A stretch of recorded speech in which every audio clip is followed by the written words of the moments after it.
छात्रों, आज अपन धातुओं के संक्षिप्त प्रत्ययों के अनुसार शब्द रूप कैसे बनते हैं ये सीखेंगे। तो कोई भी धातु हो उसमें ये प्रत्यय जोड़ देंगे तो प्राय करके उस धातु का रूप बनता चले जाएगा वचन के अनुसार और पुरुष के अनुसार। तो देखते हैं लट लकार वर्तमान काल। वचन 3 रहते हैं, एक वचन, द्विवचन, बहुवचन।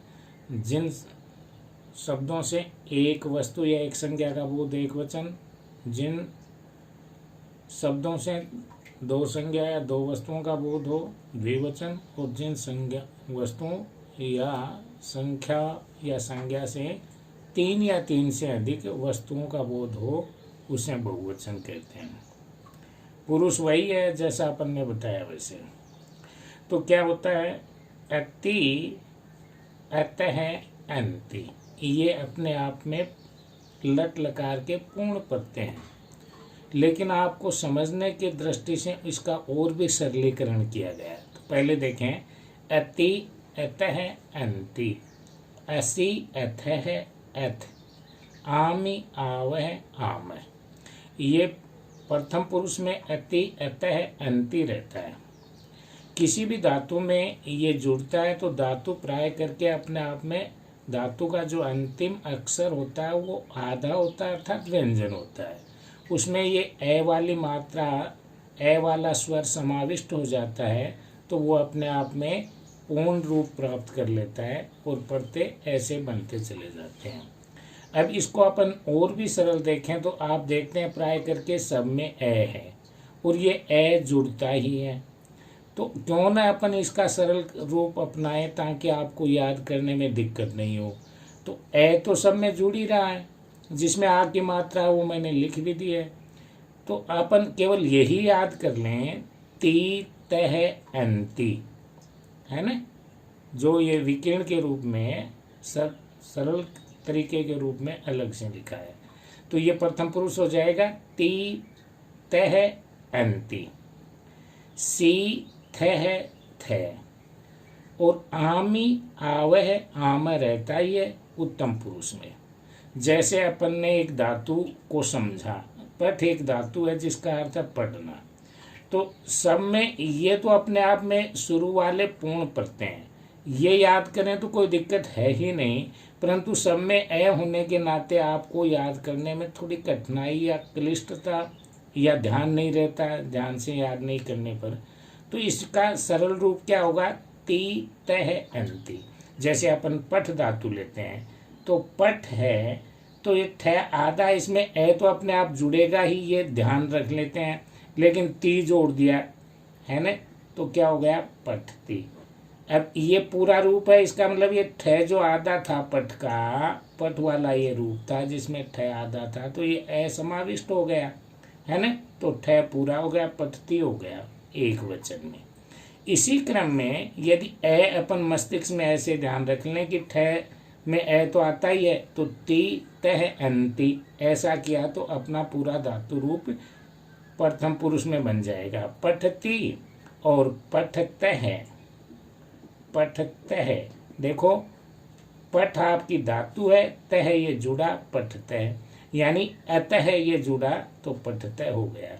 इसी प्रकार से अंति, तो पठ में अंति जोड़ोगे तो पठ आपके पास है और अंति जोड़ा तो ठ आधा था और उसमें आ गया पठंती। जिस भी रूप में आपको सरल लगे उसी रूप में आप इनको 9 शब्द हैं और उनको याद कर लो। प्रत्यय तो यही रहते हैं, अति, अतः, अंति, असि, अथः, अथ, आमि, आवय, आमय, लेकिन मस्तिष्क में सब में ए होने के नाते आपको याद करने में कठिनाई हो तो ये वाला सरल रूप भी अपना सकते हैं, ती, तह, अंति, और ये धातुओं में जोड़ दें क्योंकि ठ आता है तो वो पूरा तो होगा ही होगा। तो ऐसे में आपका रूप बनता चला जाएगा। जैसे इसमें दर्शाया हुआ है, पठती, पठतः, पठंती, पठसी, पठतः, पठत, पठामि, पठावय, पठामय। ये वाले प्रत्यय किसी भी धातु में जुड़ते हैं तो ऐसा रूप बना देते हैं। लेकिन कुछ धातुओं की प्रकृति जो है वो थोड़ी भिन्न है गण के अनुसार। धातुओं के 10 गण होते हैं तो जैसे भवाद्यादि, जुहोत्यादि, दिवादि, स्वादि, रुदादि, तनादि, क्रियादि, चुरादि, इस प्रकार से ये धातुओं के गण हैं। लेकिन ये गणों के अनुसार जो है वो अंतर है। इसी क्रम में यदि अपन ऐसा रूप करें कि ये प्रत्यय बताए और अस धातु में भी ऐसे जोड़ दें ना, थोड़ा अंतर है, इसीलिए मैंने अस धातु को लिया है। ये अध्ययन से ही अपने को ध्यान में रखने पड़ते हैं। और अस धातु का रूप थोड़ा जो अलग है वो ऐसा चलता है लट लकार में, अस्ति, स्तः, संति, यानी प्राय करके वो प्रत्यय तो काम आते हैं लेकिन इसकी प्रकृति अलग होती है, तो वैसा थोड़ा सा ऐसे ध्यान रखना है। देखो ती जोड़ा, अस में ती जोड़ा तो क्या हो गया, अस्ति। धातु क्या है आपके पास, एस, एस मानी ये वाला रूप है ना। तो स आधा केवल इसमें ती जोड़ा तो क्या हो गया, अस्ति। तह जोड़ा तो तह हो गया है ना। यहाँ पर ए जो है वो अपने आप में साइलेंट रह गया।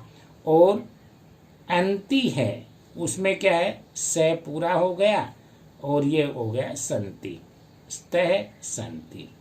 ये तो अपने मस्तिष्क के अनुसार आप इसको ऐसे याद करेंगे। असि, स्थः, स्थ, अस्मि, स्वः, स्मः, ये लट लकार का अस धातु का रूप हो गया। इसी प्रकार से अगले लकार में भी ये प्रत्यय बनते चले जाएंगे। तो संक्षिप्त प्रत्यय लंग लकार के देखेंगे और वद धातु के रूप में समझेंगे। वद का अर्थ होता है बोलना।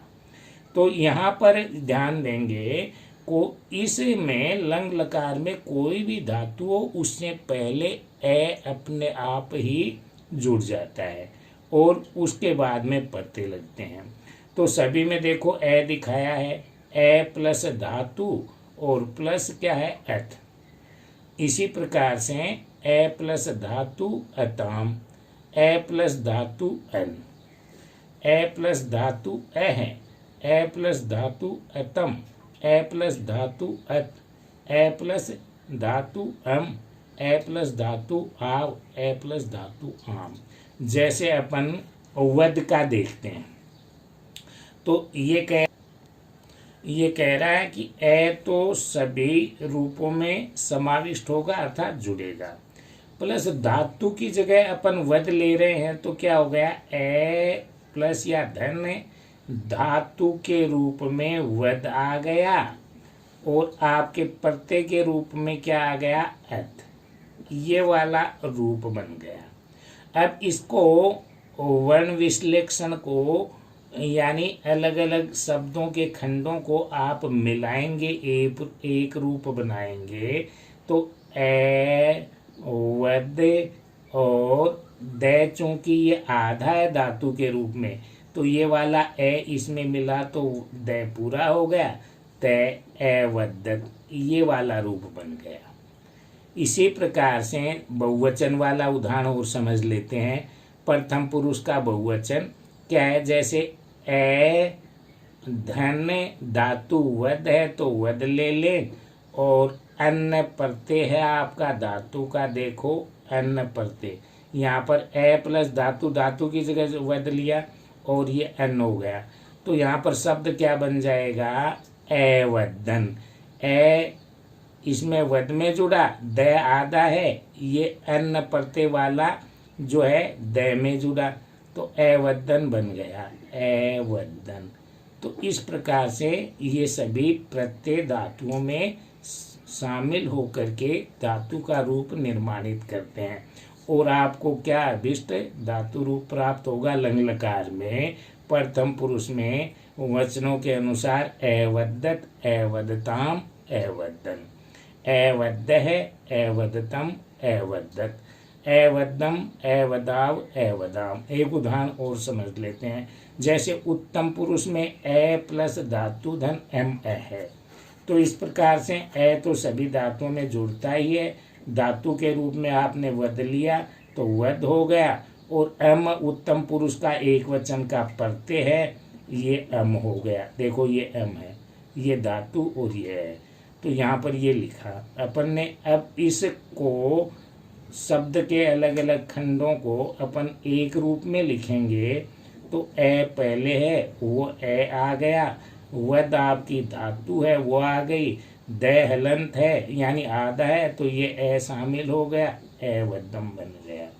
इसी क्रम में ये ए उत्तम पुरुष का बहुवचन ले लें या द्विवचन ले लें। जैसे द्विवचन ले ले रहे तो द्विवचन का प्रत्यय ए धातु धन आव, तो ए रखा, धातु की जगह आपने वद रखा है ना, और आव प्रत्यय रखा, तो इसी क्रम में क्या हो गया, ए वदाव। इसको जोड़ के लिखेंगे, ए ये वाला है तो ए हो गया, वद में द आ की मात्रा ये शामिल हो गई तो वह, फिर द में आ की मात्रा शामिल हो गई दा, और वह आपके साथ में ए वदाव है।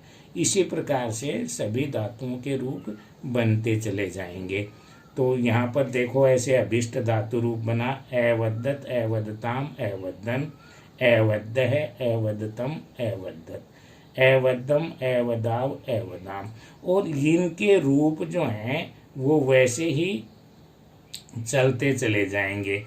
ए वद्दत यानी बोला, ए वदताम दो ने बोला, दो ने कहा, ए वद्दन और सब ने बोला है ना, ए वद्द है तूने बोला, ए वदता, ए वदतम तुम दोनों ने बोला, ए वद्दत तुम सब ने बोला, ए वद्दम मैंने बोला, ए वदाव हम दोनों ने बोला, ए वदाम हम सब ने बोला।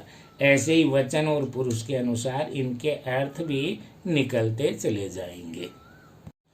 इसी क्रम में अस धातु है वो लंग लकार के रूप में कैसे हो जाएगा वो देखना। अस धातु है, यहाँ पर वद नहीं है, धातु क्या लेंगे अस, और अर्थ क्या है ना, इसका अर्थ होता है। लेकिन अस धातु लंग लकार में क्या हो जाएगी, इसी प्रकार से था, दो थे और आसन वे सब थे जैसे दिखाया हुआ, तो क्या हो जाएगा, आसीत, आस्ताम, आसन, आसी, आस्तम और आस्त, आसम, आश्व, आस्म। यह अर्थ साथ में आसम मैं था, आश्व हम दो थे, आस्म हम सब थे। इस प्रकार से आप अस धातु का लंग लकार में रूप याद कर लेंगे। धन्यवाद।